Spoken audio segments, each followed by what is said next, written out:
Picture a quiet afternoon at Global City Bank, where the hum of routine transactions fills the air, until one piercing question shatters the calm like a stone through a glass window. Where on earth did you get this much cash? It wasn't just curiosity, it was an accusation, dripping with judgment, aimed at James Miller, a man whose quiet confidence hid a story so powerful it would turn the entire room upside down. Welcome to the Jones Life Stories, where we uncover raw, real, and riveting tales of triumph, resilience, and truth that remind us never to judge a book by its cover. If you believe no one should be judged by their appearance, hit that like button, subscribe to the Jones Life Stories on YouTube, and drop a comment telling us where you're watching from. Today, we're diving into James Miller's unforgettable story, a tale of prejudice, power, and a moment that left jaws on the floor. Buckle up, because this is one story you won't forget. The sun blazed high over downtown, its rays glinting off the sleek glass facade of Global City Bank, a modern fortress of wealth and order. Inside, the air buzzed with the soft clatter of keyboards, the murmur of customers, and the occasional ring of a phone. James Miller, a 34-year-old black man, stepped through the automatic doors, his leather messenger bag slung over his shoulder. Dressed in black jeans, a crisp white t-shirt, and a lightweight jacket, he looked casual but sharp, his stride confident yet unassuming. He nodded politely to the security guard near the entrance and made his way to the business account section, where a teller named Karen Thompson waited behind the counter. Karen, a white woman in her mid-40s, wore a name tag that gleamed under the fluorescent lights.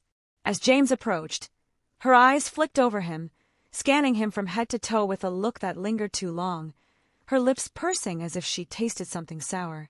James offered a small smile, his voice steady and professional. "Good afternoon," he said. "I'd like to make a deposit." Karen's eyebrow arched sharply. Her tone clipped as she responded, "Oh, this is for business clientele. The regular line is out there." She pointed toward the general teller area, where a line of customers snaked around velvet ropes, their faces a mix of boredom and impatience. James didn't blink, his expression unshaken. "I'm in the right spot," he said evenly. "I just left the studio. I need to make a deposit." He took a seat across from her, unzipped his bag, and pulled out a neatly bundled stack of cash, crisp $100 bills, secured with a rubber band. He slid it across the counter with a casual ease that seemed to catch Karen off guard. Her eyes widened for a split second, then narrowed into slits as she leaned forward, her voice dropping to a near whisper but carrying an unmistakable edge. "Where on earth did you get this much cash?" The question hung in the air, heavy with implication, like a spotlight pinning James to his chair. The bank's hum seemed to fade, as if the room itself was holding its breath, waiting for his answer. James met her gaze, his expression calm but firm. "From my business," he said simply, his voice carrying the quiet confidence of someone who'd faced this kind of scrutiny before. But Karen wasn't buying it. She crossed her arms, her skepticism radiating from her. "Look, before we go any further, I need to see some ID," she said, her words sharp, her eyes locked on him as if she were trying to catch a lie. James paused, his brow furrowing slightly. He'd been to this bank before. Same counter, different teller. Just last week, he'd watched a white man in a suit breeze through with a similar deposit, no questions asked, no ID demanded. But James didn't point that out. Instead, he reached into his wallet, pulled out his driver's license, and handed it over with a calm, "Here you go." Karen took the ID, holding it up to the light as if it were a counterfeit bill. She frowned, her eyes darting between the card and James's face. "Is this really you?" she asked, her tone dripping with doubt, as if the man sitting in front of her couldn't possibly match the name on the license. James held her gaze, his voice steady. "Yes, it's really me." But Karen didn't let up. "I need to see another form of ID," she said, her voice flat, almost robotic, but her eyes betrayed a flicker of suspicion, maybe even disdain. James raised an eyebrow, a hint of amusement crossing his face. "What for?" "This is the first time I've ever been asked that." Karen's lips tightened, her response cold and calculated. "Well, according to bank rules, I have the right to ask if I suspect any suspicious activity." The words landed like a slap, and for a moment, the air between them crackled with tension. Have you ever been treated like a criminal just for existing? Felt the weight of someone's assumptions pressing down on you, judging you not for what you've done but for how you look? If you've ever been in James's shoes, you know that sting.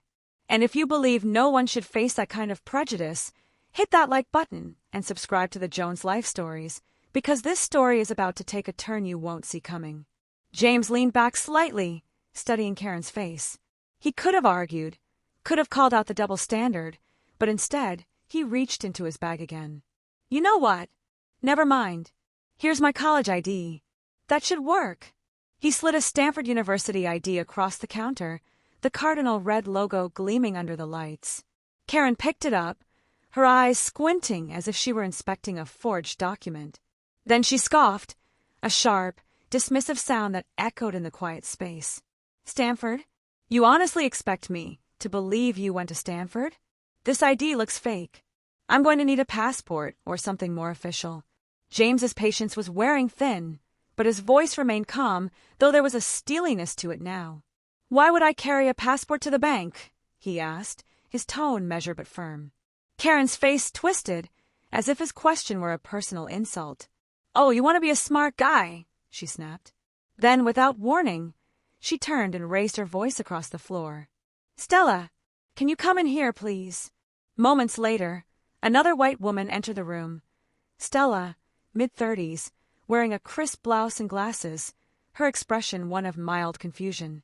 She approached the desk, glancing between Karen and James. What's going on? She asked. Karen held up the Stanford ID like it was evidence in a trial. Does this look real to you? She asked, her tone suggesting she already knew the answer. Stella leaned in, took one look at the ID and nodded.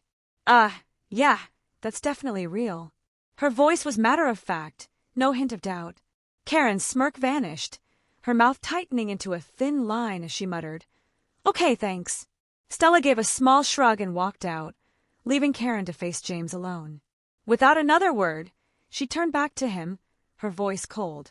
I need to count this. She began feeding the stack of bills into the counting machine, her movements stiff, her eyes avoiding his. James sat back, keeping his cool. Then, almost as an afterthought, he reached into his bag again. Oh, I'd like to deposit this too, he said, sliding a check across the counter. Karen glanced down at the paper and froze. Her eyes locked onto the amount, $20,000. Her voice rose, sharp and incredulous. Seriously? What are you doing with this kind of money? She picked up the check, her hands trembling slightly, and read the name printed across the top, J. Miller Capital. Her jaw locked. You actually expect me to believe you're employed there? This is a fraudulent check, isn't it? James looked her square in the eye, his voice calm but unyielding. You're more than welcome to call the company and confirm yourself. Have you ever had someone look you in the face and try to tear you down, assuming you couldn't possibly be who you say you are? If you believe success doesn't have a skin color, hit that like button and subscribe to the Jones Life Stories for more true stories that expose prejudice and celebrate resilience. Let's keep going, because Karen's about to dig herself a deeper hole. Karen leaned over the desk, her voice dripping with disdain. Oh, Cleveland, you probably don't even have a real job. Why don't I call security instead? Her words were loud enough to draw glances from nearby customers, who shifted uncomfortably in their seats. James stood up, his presence commanding the room, despite his calm demeanor. You know what? I'm done with this. Just hand over my cash and check, so I can get out of here. But Karen's face twisted with defiance. She didn't hand him anything. Instead, she reached under the counter and pressed a button. Security! She shouted, her voice echoing across the bank. Within seconds, a tall, muscular black security guard named Marcus walked through the door. His presence filled the room, but his tone was professional, almost soothing. Is everything okay? He asked, glancing between Karen and James. Karen pointed at James, her voice loud and dramatic. No, it's not. This man handed me a fake ID, lied about where he works, and now he's trying to cash a fraudulent check. James didn't flinch.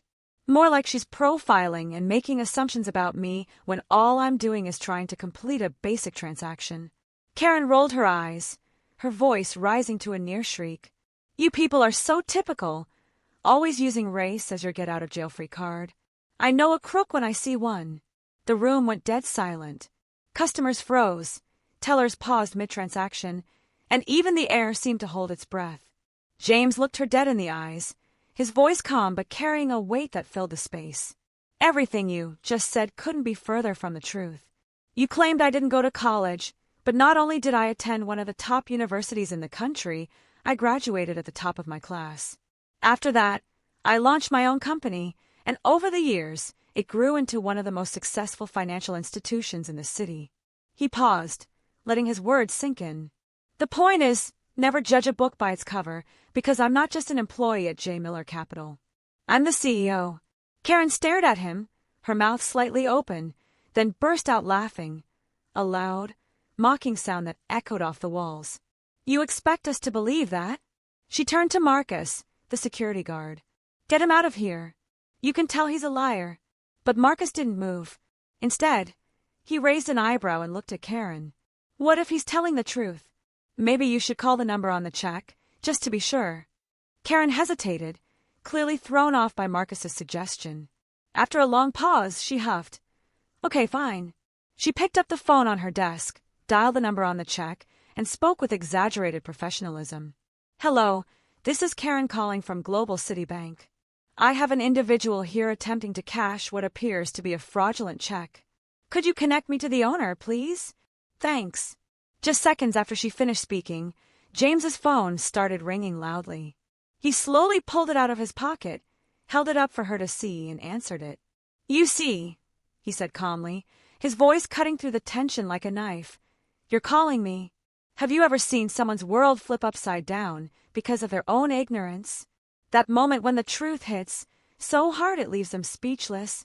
If you love stories where prejudice gets exposed and justice prevails, hit that like button and subscribe to the Jones Life Stories. Drop a comment below. Have you ever witnessed a moment like this? Let's keep going, because this story's not over yet. Karen froze like a statue, her hand still clutching the phone.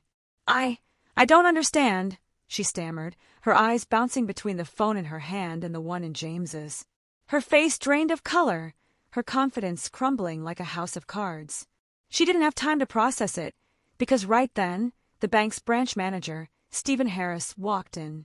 A middle-aged white man in a sharp blue suit, Stephen stepped into the room with an easy smile. He glanced around, then his eyes landed on James. Mr. Miller, he said warmly, extending a hand. Good to see you. James turned and shook his hand. Stephen, good to see you too. Karen blinked rapidly, her voice barely a whisper. Sir, you know this guy? Stephen's smile vanished. He looked at her sharply. Yes, this is James Miller, owner of J. Miller Capital, our biggest client. Karen's jaw nearly hit the floor. This guy is our biggest client, she repeated, her voice trembling. Stephen nodded, his tone clipped. Yes. Then, noticing the tense atmosphere, he glanced at Marcus, then back at James. Is everything all right here? James shook his head slowly. No, Stephen, everything is not okay. You see, Karen here just stereotyped me because of the way I looked. She accused me of having a fake ID, a fraudulent check, and no real job, all without a shred of evidence. Stephen turned to Karen, his expression stunned. You what? Karen raised her hands, already flustered. I mean, can you blame me? Just look at him. The words spilled out before she could stop them, and the room seemed to shrink around her. Stephen's face hardened. You should know better than to ever judge a book by its cover, he said, his voice low but firm. He turned back to James, sincerity in his eyes. Mr. Miller, I am so sorry. I assure you, this will never happen again, because Karen here is fired. Karen's mouth dropped open. What? Fired? No, you can't do that. Stephen didn't waver. I just did. We've had complaints before about you racially profiling customers. I should have acted sooner. He turned to Marcus. Make sure she gets all her things. Karen stood frozen, her eyes wide with shock as Marcus calmly gestured for her to collect her belongings. Stephen turned back to James, his tone professional but warm. Mr. Miller, I'd love to assist you personally in my private office. Please follow me. Have you ever witnessed someone try to tear another person down, only to be exposed by the truth? If you believe respect should never depend on appearance, hit that like button and subscribe to the Jones Life Stories for more stories that reveal what happens when prejudice meets power. And just like that, James Miller, the man Karen tried to humiliate, walked past her with his head held high, straight into the VIP office she never knew existed. To understand the weight of this moment, let's step back and learn about James Miller, the man behind the title. Born in a working-class neighborhood, James grew up in a family that valued education and resilience. His parents, both teachers, instilled in him a belief that hard work could overcome any obstacle, but they also warned him about the world's biases, preparing him for moments like this one. James was a prodigy, excelling in math and science. By high school, he dreamed of building a company that could change lives. He earned a full scholarship to Stanford University, where he studied finance and computer science, graduating at the top of his class. Even at Stanford, he faced skepticism from peers and professors who assumed he was there on affirmative action rather than merit. Each time, he proved them wrong, not with words, but with results. After college, James founded J. Miller Capital, a financial firm focused on helping underserved communities access investment opportunities. What started as a small operation grew into a powerhouse, managing millions in assets and earning accolades for its innovative approach. James's success wasn't just financial, it was personal. He mentored young entrepreneurs, spoke at conferences, and quietly donated to charities, all while staying true to his roots. But success didn't shield him from prejudice. Moments like the one at Global City Bank were all too familiar, microaggressions and outright discrimination that followed him no matter how high he climbed. Yet James never let it define him. Instead, he used each encounter as fuel, a reminder to keep pushing forward and lifting others up. Back at the bank, the atmosphere shifted as James followed Stephen into the private office. Customers whispered among themselves, some shaking their heads, others nodding in quiet approval. Karen gathered her belongings under Marcus's watchful eye, her face a mix of disbelief and embarrassment. She judged a man based on nothing but her own biases, and in doing so, she'd lost everything: her job, her credibility, and any shred of authority she thought she had. In the VIP office, Stephen handled James's deposit personally, apologizing profusely. "I can't believe this happened," he said, shaking his head. "You're one of our most valued clients. This is unacceptable."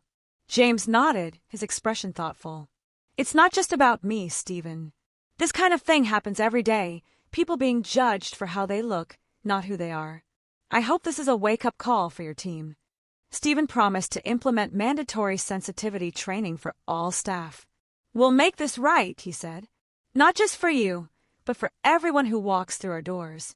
As James left the bank, the sun was setting, casting a golden glow over the city. He slipped his phone into his pocket, the weight of the day's events settling in. But he didn't feel defeated, he felt empowered. He'd faced prejudice head-on and walked away victorious, not with anger, but with the truth. At the Jones Life Stories, we believe stories like this can change hearts and minds. James Miller's encounter is a reminder that prejudice can be challenged and truth can prevail. But it's also a call to action. How often do we make snap judgments about someone based on their appearance? How many times do we assume we know their story before they've had a chance to tell it? James's story isn't just about one man's triumph, it's a mirror held up to society, forcing us to confront our biases. Karen's actions weren't just a personal failing, they reflected a culture that too often equates worth with appearance, race, or status. At the Jones Life Stories, we're committed to sharing stories that challenge those assumptions and celebrate resilience. Have you ever been underestimated or judged unfairly? Or witnessed someone else face that kind of treatment? Share your story in the comments. We want to hear from you. And if James's story inspired you, hit that like button and subscribe to the Jones Life Stories on YouTube, Instagram, and TikTok for more tales of justice and the human spirit. Tell us, where are you watching from, and what's one thing you'll do to challenge prejudice in your own life? As the bank closed for the day, Karen left with her belongings in a cardboard box, her head bowed. The other tellers whispered among themselves, some shaken, others vowing to do better. Marcus returned to his post, a quiet pride in his eyes for standing up for what was right. James, meanwhile, stepped into the evening light, his messenger bag lighter but his spirit stronger. His phone buzzed with an email, A thank you note from a young entrepreneur he'd mentored, now launching their own business. James smiled. This was why he kept going, not just for himself, but for everyone who'd been told they didn't belong, didn't measure up, didn't have what it takes. The story may be over for Karen, but for James Miller, and for all of us, it's just the beginning. Keep shining, keep rising, and never let anyone judge your book by its cover.